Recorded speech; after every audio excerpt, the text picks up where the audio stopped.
Is it easier because Jason did the right thing and that's what we try to base our lives on? Maybe. But does it make each day of my life easier? No. I wake up every morning and it's like I held my son's hand while he died.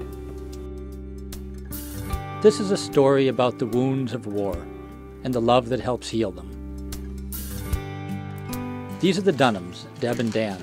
In 2004, their son, Corporal Jason Dunham, died in Iraq after shielding his fellow Marines from an insurgent's grenade. His act of valor earned him the nation's highest award for military bravery, the Medal of Honor. We try to uphold what he did by supporting people when they need support. And this is Gunner, a Marine Corps bomb dog who refused to look for bombs. He passed his training and even got to Afghanistan, but he panicked at the gunfire and explosions and was finally mustered out of the service.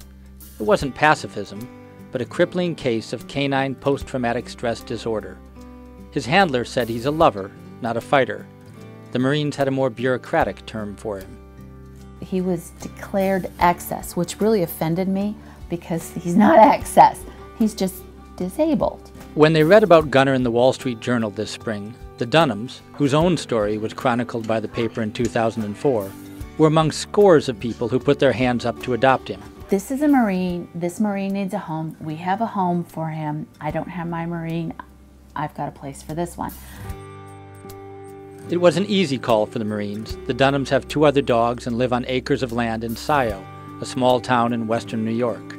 And their son is the only Marine since Vietnam to receive the Medal of Honor. It soon became obvious why Gunner wasn't cut out for bombs. He wasn't even cut out for cameras.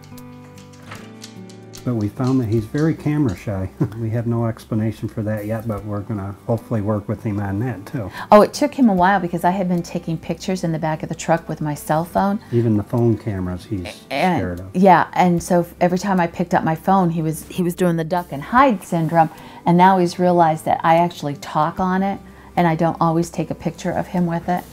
Gunner's PTSD flared up again on the second night in his new home, when lightning flashed in the evening air.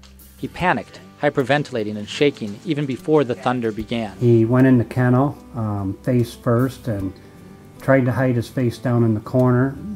Gunner had some stitches in his lip, and he proceeded to tear them all out. And I just decided, after we tried to get him to sleep in the bed and here and there, and he was just panicked, that he seemed to be more comfortable in the kennel, so we allowed him there all night.